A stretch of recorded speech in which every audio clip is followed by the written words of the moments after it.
지금 계속해서 은혜에 대한 말씀을 나누고 있는 중입니다.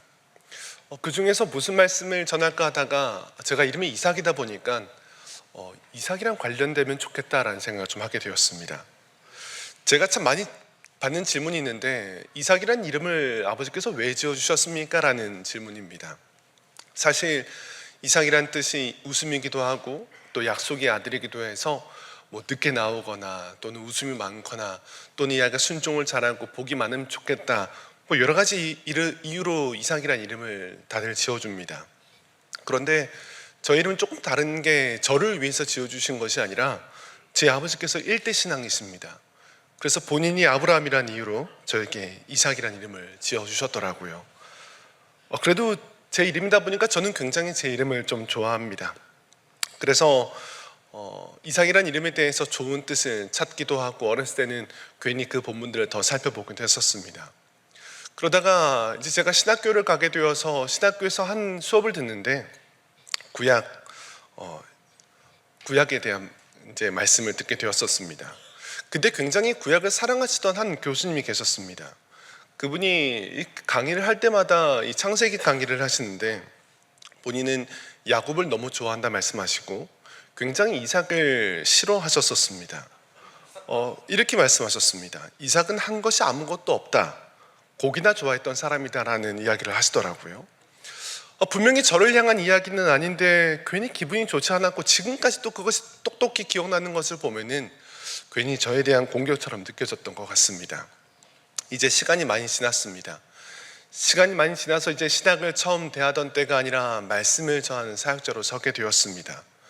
결론적으로 이삭이 한 일은 아무것도 없다라는 것에 대해서 이제 굉장히 동의하게 되었습니다.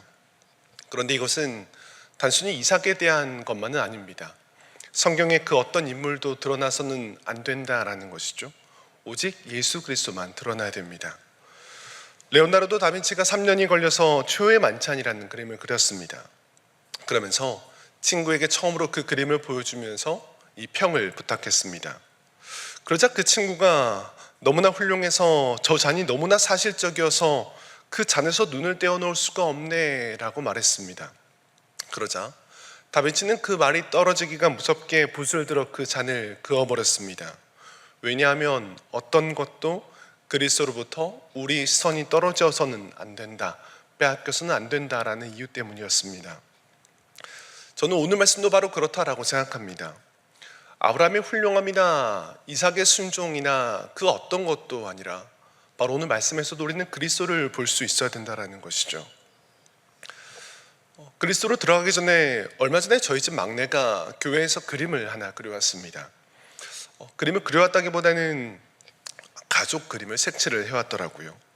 분명히 아빠, 엄마, 형, 누나, 동생, 자기까지 그림을 색칠을 해왔는데 자기가 잘 그렸냐고 물어보더라고요. 물론 당연히 굉장히 못 그렸습니다. 색칠을 해왔는데 온통 초록색으로 다 그려두었더라고요. 초록색. 온 가족이 다 초록색 집안이었습니다. 요즘에는 애가 파란색에서 이제 초록색을 좋아하는구나 라고 생각했었는데, 아빠의 의무로서 야, 색칠 너무 잘했다 라고 넘어갔었습니다. 그날 밤에 아내가 그러더라고요.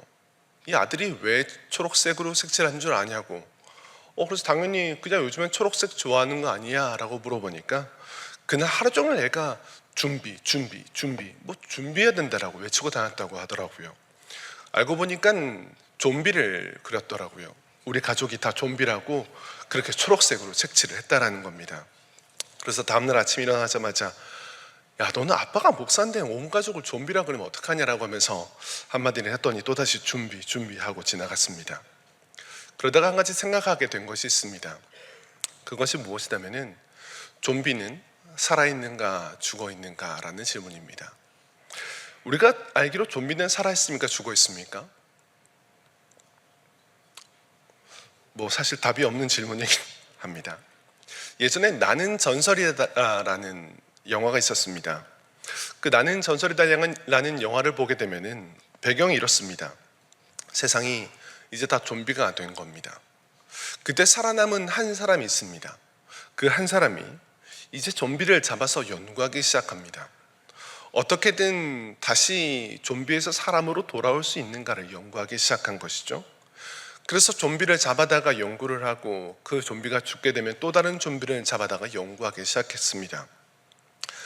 그렇게 한 사람 나죠. 한 좀비, 두 좀비 계속해서 사진을 찍어서 이제 실험을 하기 시작하는데 어느 순간에 벽에는 몇백 장의 좀비 사진이 채워지기 시작했습니다.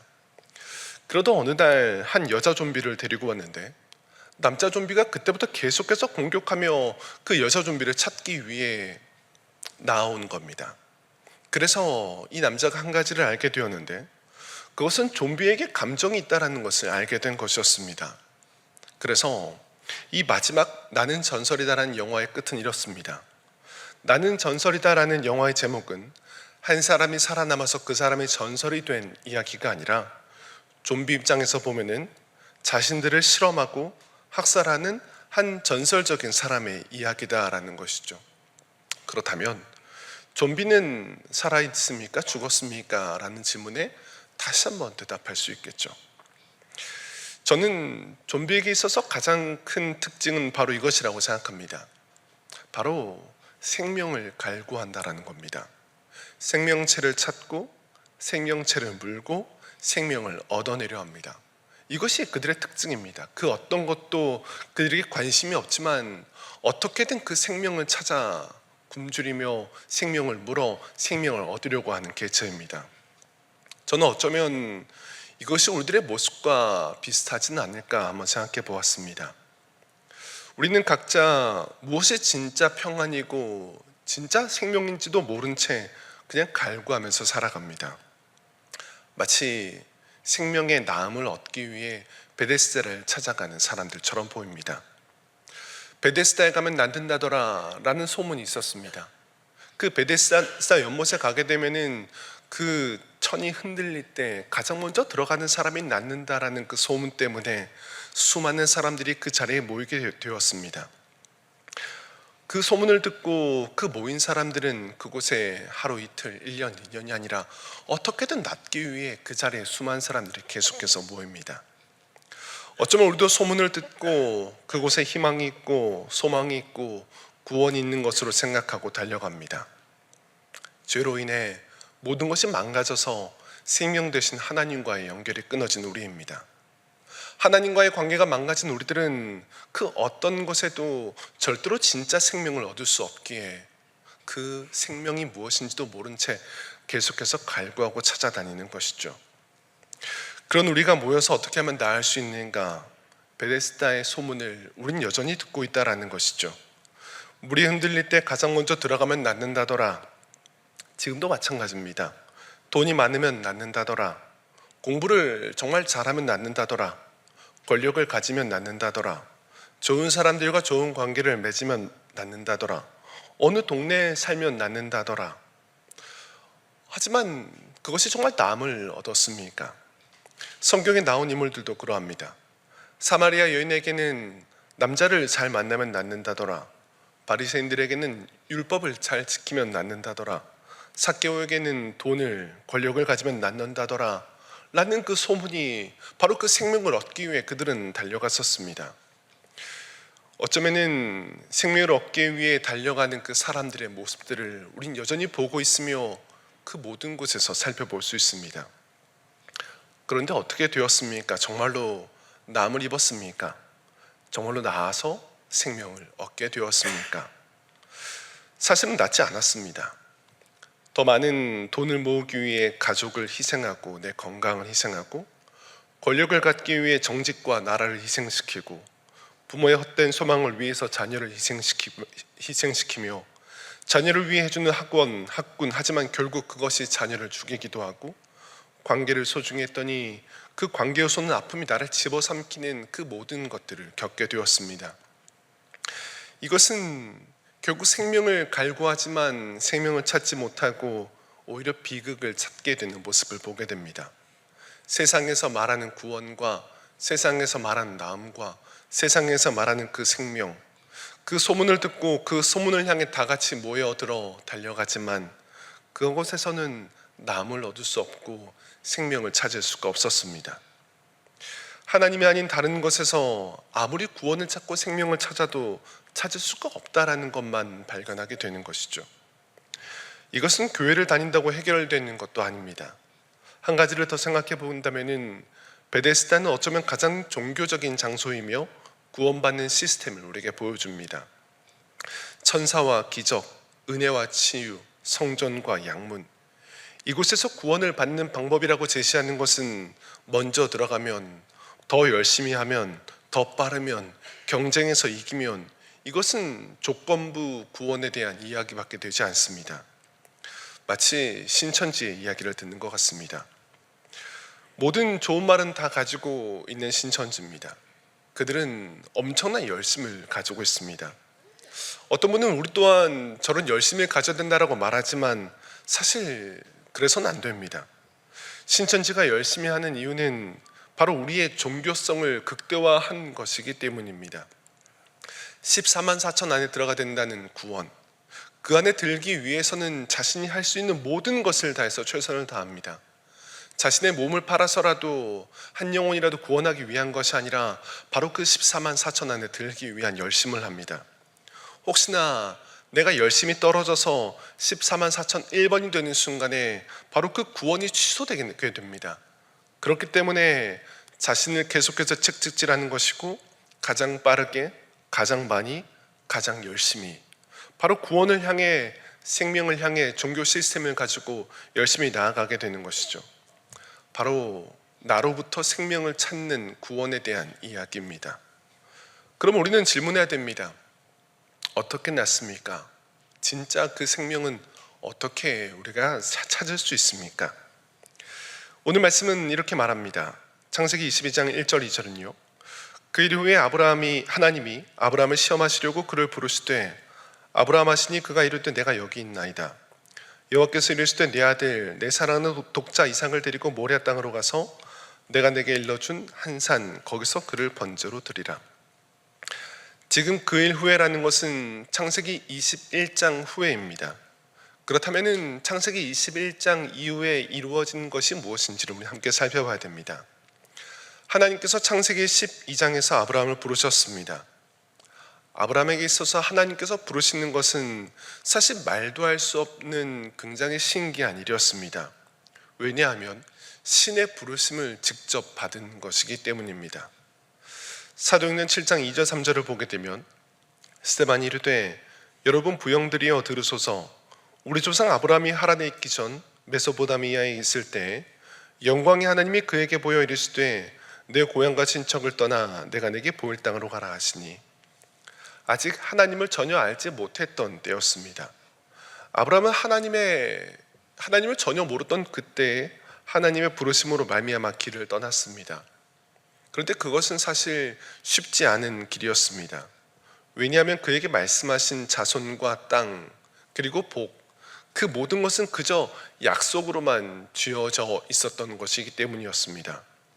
그런데 창세기 21장에 와서 그 약속이 비로소 조금씩 성취가 되는 것을 우리는 보게 됩니다. 아들 이삭을 얻음으로써 약속이 성취가 되었고, 이스마엘의 정리됨을 통해서 이삭을 통한 그 복의 계보가 확정되었습니다. 그리고 아비멜렉과의 평화 조약을 통해서 현실의 평화와 안정 또한 갖게 되었습니다. 아브라함은 이제 모든 것을 다 이룬 것과 같은 순간입니다. 마치 베데스다에 처음으로 들어가서 낳은 것과 같은 상황입니다. 하나님, 이제 나음을 얻었습니다. 이제 이루었습니다. 이제 내가 평안을 얻었습니다. 이제 더 이상 원하는 것이 없습니다 라고 말할 수 있는 순간이기 때문입니다. 이때 아브라함의 마음은 어땠을까 생각해 본다면, 그것은 내가 하나님께 이렇게 순종했더니 하나님께서는 나에게 아들과 평안을 주셨다 라고 생각할 수 있는 시간이었습니다. 여기서 아브라함에게 중요한 것은 무엇일까 다시 한번 생각해 본다면, 아브라함에게 중요한 것은 하나님의 어떠하심은 아니었습니다. 왜냐하면 꼭 하나님이 아니더라도 어떤 신이든 내가 순종해서 아들을 준다면, 복을 준다면 그 모든 것을 가능하게 했을 마음이었을 겁니다. 아브라함에게 중요한 것은 하나님 자체가 아니라 하나님께서 주신 선물 이삭이 되어버린 겁니다. 아브라함은 하나님이 주신 선물을 쥐고 그것으로 자기 삶의 구원으로 생명으로 삼으려 했습니다. 이삭은 분명 하나님께서 주신 은혜였지만 어느새 인생의 중심이요 이유요 목적이 되어가고 있었습니다. 그렇기에 하나님은 내 아들, 내 사랑하는 독자라고 부르십니다. 여기서 말하는 사랑이란 우리가 생각한 어떤 감정적인 그런 사랑을 말하지 않습니다. 사랑이란 한 사람의 삶을 이끌어가는 주체적인 힘입니다. 지금 아브라함을 숨쉬게 하고 살아가게 하는 힘은 하나님이 아니라 이삭이 되어버린 겁니다. 하나님은 아브라함으로 여기서 멈추게 하고 싶지 않으셨습니다. 그래서 그에게 시험이라는 이름으로 새로운 것을 가르쳐 주십니다. 2절입니다. 여호와께서 이르시되 내 아들 내 사랑하는 독자 이삭을 데리고 모리아 땅으로 가서 내가 내게 일러준 한 산 거기서 그를 번제로 드리라. 하나님께서는 지금 아브라함에게 시험하시는데 그 시험은 독창적인 것이 아니라 이미 그 시대에 있었던 제사였습니다. 성경에도 등장하는 가나안의 몰렉과 그모스씨는 전쟁의 승리나 국가적인 안녕을 위해 왕의 아들이나 장자를 요구했습니다. 실제로 고고학적 발굴을 보게 되면 유아들의 유골이 담긴 수많은 항아리들이 발견되곤 합니다. 그들이 그렇다면 왕의 아들이나 장자를 바친 이유는 무엇인가라고 했을 때 그것은 그들의 미개함을 말하지 않습니다. 반대로 가장 고도로 발달된 종교적 논리가 무엇인지를 우리에게 보여줍니다. 아브라함 당시 신과는 신에게 귀한 것을 공급하면 그대로 풍요와 보호를 내려준다라고 믿었습니다. 신이 어떤 분이냐가 중요한 것이 아니라 철저한 비즈니스 관계였습니다. 곡식을 바치게 되면 작은 복을 주지만 양이나 소를 바치게 되면 큰 복을 줍니다. 그런데 내가 드릴 수 있는 가장 큰 것은 가장 소중한 아들을 바치는 겁니다.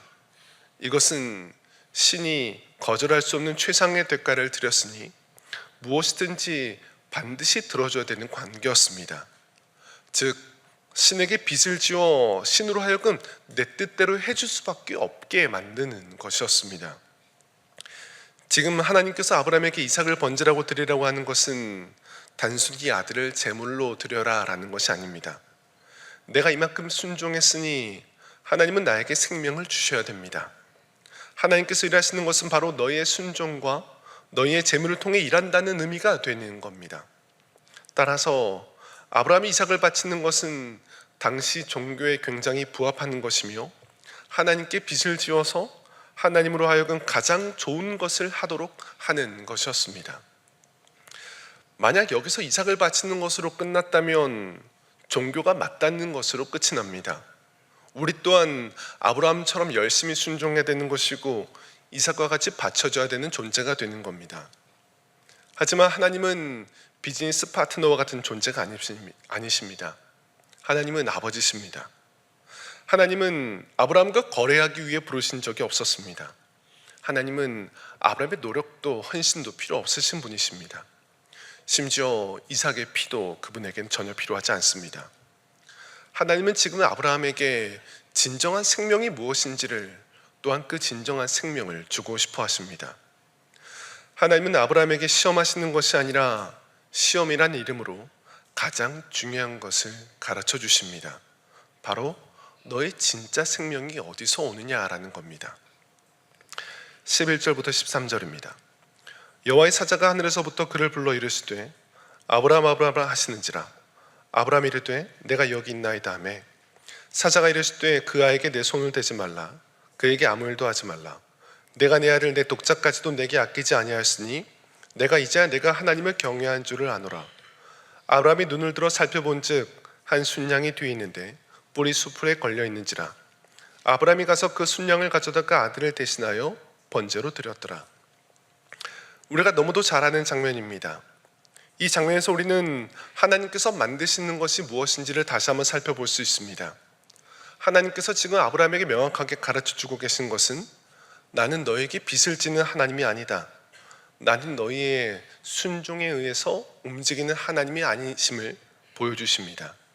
하나님은 아브라함의 칼을 멈추시며 사람의 공로를 차단하셨고 그리고 미리 준비하신 순양을 주시면서 아브라함의 순종이 아니라 하나님이 준비하시고 이루시는 생명을 주십니다. 하나님은 아버지십니다. 하나님은 그렇기에 가장 좋은 것을 주고 계시다라는 것이죠. 그 어떤 아버지도 아들이 칼을 달라 하는데 칼을 주지 않습니다. 제 아들이 칼이 너무 예뻐서 갖고 논다고 한다 해도 저는 절대로 주지 않습니다. 아버지, 저 이제 새벽기도 들어가겠습니다. 칼을 주십시오 라고 말해도 주지 않습니다. 그러면은 저 이제 40일 금식기도 들어가겠습니다 라고 말해도 주지 않습니다. 그러면 40일 금식기도를 하면서 전 더 열심히 아버지께 순종하겠습니다 라고 말한다고 해도 제가 거기다 대고 너의 정성이 너무도 가득하니 내가 이 칼을 너에게 하사하게 놓으라고 말하지 않습니다. 왜냐하면 아들이기 때문입니다. 아들에게 칼을 주는 아버지는 없기 때문입니다. 마찬가지로 하나님은 아브라함에게 진짜를 주고 싶으셨습니다. 자기 힘으로 쟁취한 것처럼 보이는 거짓된 구원, 평안에 머물게 할 수 없었습니다. 그에게 진짜 생명이 무엇인지를 알게 하시고 그것을 주게 하시는 분이 아버지셨기 때문에 하나님은 이 테스트 속에서 바로 모든 것을 다 준비해 주신 것이죠. 복음은 우리에게 의인은 없나니 하나도 없으며 라고 말합니다. 불순종할 때는 멀리 도망가서 죄를 짓고 순종할 때는 순종을 무기 삼아 거래하려 드는 것이 우리의 죄성입니다. 하나님 앞에 불순종했던 아브라함도 하나님 앞에 순종했던 아브라함도 결국은 똑같이 하나님의 은혜가 필요합니다. 그렇다면 하나님 앞에 나아갈 자격이 전혀 없는 이 아브라함, 하나님 앞에 나아갈 자격이 없는 이 아브라함은 어떻게 그 의를 얻을 수 있습니까? 어떻게 하나님 앞에 적합하다 그 생명을 얻은 자로 설 수 있습니까? 하나님은 그 앞에 순양을 한 마리 두십니다. 아브라함을 받아들이기 위해서는 죄의 삭슨 사망이기에 그 삭슨 분명히 치러져야 됐었습니다. 하나님은 그 칼을 멈추시면서 분명히 너가 죄값을 치루어서 구원을, 생명을 얻어내는 것이 아님을 분명히 가르쳐 주셨습니다. 하나님께서는 아브라함이 칼을 들었을 때 멈추라고 하시며 하나님께서 미리 준비하신 대속물인 순양이 대신 피를 흘려 살린다라는 것을 가르쳐 주셨습니다. 그리고 그 순양이 피를 흘리는 것을 볼 때 하나님께서 말씀하셨습니다. 너가 너 아들 독자라도 아끼지 아니하였으니 내가 이제야 내가 나를 사랑하는 줄 아노라. 이 모리아산의 사건은 수백 년 뒤 골고다 언덕에서 완성되었습니다. 훗날 하나님께서 자신의 아들 예수님을 십자가에 내어주셨을 때는 멈추라는 음성이 없었습니다. 하나님은 자신의 아들을 아끼지 않으시고 칼이 떨어지도록 그냥 두셨습니다. 왜냐하면 우리 스스로가 치러야 될 그 죄값과 저주를 자신의 아들이 대신 치르도록 하시기 위함이었습니다. 그리고 우리로 하여금 그 십자가를 바라볼 때 이렇게 외치게 하셨습니다. 하나님께서 자기 아들, 자기 독자라도 아끼지 않으시는 것을 보니 이제야 나를 사랑하시는 줄 알겠습니다. 어떻습니까? 그 사랑이 보이십니까? 우리에게 이 땅에 그 어떤 것에서도 생명을 찾을 수 없도록 하신 것 또한 하나님의 은혜이며 오직 예수로 말미암아 오늘도 붙들려 이 자리에서 예배하게 하신 것도 은혜이며 그 십자가, 바로 그 십자가에서 사랑을 발견하고 그 사랑에 감격하게 하신 것도 바로 하나님의 은혜였고 사랑이었습니다. 이 십자가를 바라볼 때 나를 살리시러 자기 아들을 내어주신 그 사랑을 볼 때 우리는 비로소 나를 증명하기 위해 베데스다로 달려가는 좀비처럼 살지 않아도 됩니다. 종교적인 을을 만들어내기 위해 살지 않아도 됩니다. 이미 모든 것을 얻은 자유로운 자녀로서 하루를 살아갈 수가 있습니다. 바로 이 모든 것을 그리스도께서 우리 대신에 치르셨기 때문이라는 것이죠. 저는 처음에 이야기했던 제 이름을 지어주신 아버지 이야기를 짧게 하면서 오늘 설교를 마치려고 합니다. 당시 누구나 그랬지만 저희 아버지께서도 자녀가 아주 많은 집에 막내로 태어났었습니다. 어떤 막내였냐면은 첫째 며느리와 함께 임신한 막내였습니다. 그래서 손주랑 똑같은 아들이었습니다. 그렇게 늦게 낳은 아들이다 보니까 아버지를 일찍 잃게 되었고 형들 집에서 살게 되었습니다. 몇 달은 첫째 형, 몇 달은 둘째 형. 그렇게 아버지께서는 의지할 것이 없어서 그저 홀로 고군분투하는 삶을 살아야 됐었습니다. 너무도 감사하게 그 삶 가운데 복음을 듣게 되었고 청년의 때에 누구보다 복음에 붙들린 삶을 살게 되었습니다. 첫 직장으로 월성 원자력 발전소에서 근무하게 되셨고 그곳에서 그 복음 때문에 청년부 회장, 각종 부장, 최연소 장로님까지 정말 누구보다 교회 중심의 삶을 사셨습니다. 어려서 지금도 기억나는 것은 전국의 기도원이란 기도원은 다 따라다녔던 것 같습니다. 늘 제 질문은 똑같았습니다. 아빠, 우리 언제 도체 집에 가요? 그럼 아버지는 늘 조금만 기도하고 가자라고 말씀하시고 4시간, 5시간을 기다렸어야 됐었습니다. 옷을 사면 주일에 처음 입어야 됐었고 주일에 예배 외에 다른 일을 한다는 것은 상상도 못했었습니다. 저는 하나님께 이렇게 최선을 다해 섬기는 제 아버지 어머니를 보면서 당연히 하나님 아버지께서 예뻐하시고 복을 주시는 줄 알았습니다. 그런 삶이 이어지나 생각했는데 처음으로 변화가 생기게 되었습니다. 아버지의 조카가 함께 사업을 하자고 왔고 월성에서 대구로 이사를 가게 되었습니다. 이제 하나님께서 은혜를 주시나 보다, 사업이 잘 되려나 보다 하고 1년 만에 굉장히 귀한 만남을 갖게 되었는데 IMF와 만남으로 모든 것이 무너졌습니다. 누구보다 주를 위해 살았던 삶이라 생각했는데 복은커녕 모든 것이 무너진 삶이었습니다. 제 입장에서는 집도 잃고 차도 잃고 다니던 모든 학원을 못 다니게 되었고 자존심도 무너지게 되었습니다. 그 가운데 아버지는 이제 못 보게 되었고 어머니는 어쩔 수 없이 생계 전선에 뛰어들었습니다. 시간이 흘러 아버지는 공장 2층 1평방에서 8명이 함께 개척교회를 하게 되었고 그때부터 신학교를 다니기 시작하셨습니다. 제 삶에서 하나님께서 안 계신다라고 생각하는 시간이었는데 아버지 때문에 어쩔 수 없이 절대로 빠져나갈 수 없는 교회를 다닐 수밖에 없었습니다. 아버지는 주말에 교회에서 볼 수 있는 아버지였고 어머니는 아침부터 밤까지 일을 해야 온 가족이 살 수 있었습니다. 저에게 있어서 그 어떤 부분에서도 하나님을 찾을 수가 없었습니다. 아버지를 빼앗아갔고 어머니를 빼앗아갔고 가족이 함께하는 시간을 빼앗아갔고 중고등학생 때, 청년의 때 누릴 수 있는 모든 것을 빼앗겼던 삶이었습니다. 언제나 그렇지만 하나님은 반전의 하나님이셨습니다. 고등학교 3학년 수능 한 달 전 이제 모든 것을 벗어던져서 내가 이제 이 집을, 이 교회를 빠져나갈 수 있겠다 생각했던 시기였습니다. 그때 교회에서 부흥회를 진행했습니다.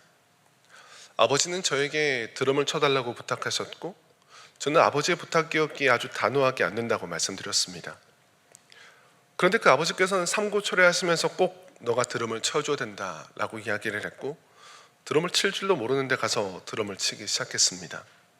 그리고 실수로 가장 큰 은혜를 받아버렸습니다. 그때 하나님의 살아계심과 하나님의 사랑을 처음 알게 된 것 같습니다. 지금까지도 어떤 목사님께서 어떻게 말씀을 전해주셨는지 사실 기억이 나지 않습니다. 하지만 기억나는 것이 있다면 하나님께서 나를 사랑하신다는 것을 알겠습니다 라고 그날 울면서 고백했고 그때 하나님께 잡힌 멱살은 지금 이 시간 이 자리까지 오게 되었습니다. 그리고 나서 아버지도 저도 계속해서 동일한 이 목회길을 걷게 되었습니다. 하나님께서 아버지의 삶에 허락하신 것을 다시 보게 되었습니다. 아버지께서 평생의 열심과 헌신과 노력이란 이름으로 살아왔던 그 삶을 하나님께서는 종결시키셨습니다. 모든 것이 끝났다고 생각했던 그 자리에서 하나님은 아버지로 하여금 종교적인 삶이 아니라 하나님 자신을 주셨습니다. 그리고 하나님이 없다 외치던 제 삶에 그 아버지를 통해 저 또한 하나님 아버지를 만나게 되었습니다. 이번 설 명절에 아버지께서 저 아들 목사에게 이런 부탁을 하셨습니다. 양 목사, 혼적으로 살면 안 돼. 우리 노력으로 하는 게 아니야. 하나님께서 다 하셔. 돌아보면 저에게 가장 감사한 시간은 아버지가 예수님으로 사는 삶을 보여주시고 살아계시는 것, 그리고 그 그늘 아래 있게 하시는 것, 이것이 하나님께서 주신 놀라운 축복이고 사랑이라는 것을 이제 알게 되었습니다. 저는 오늘 이 목남새에 모인 우리 모두가 바로 이 복음의 증인이라고 생각합니다. 세상의 증명이 아니라 하나님의 살아계심을 증명하시는 그 삶을 살고 계시기 때문에 오늘도 이 자리에서 그 복음으로 오늘 하루를 일어나고자 하시는 그 마음이 저는 또 한 사람의 아버지로서 바로 그 가정을 살리며 이 나라를 살리고 있다고 생각합니다. 오늘 하루 우리에게 주어진 시간, 하나님의 사랑을 느끼고 하나님의 사랑을 누리고 하나님께서 하시는 그 일들을 보았으면 좋겠습니다. 예수 그리스도를 우리에게 죽기까지 하신 그 사랑은 이제 우리는 바라볼 수 있고 고백할 수 있습니다. 그리고 그 모든 것은 이제 내 삶은 주의 것입니다 라는 이 말로 우리는 하나님 앞에 드러낼 수 있는 줄로 믿습니다. 우리 시간 이 마음 다해서 한번 찬양했으면 좋겠습니다.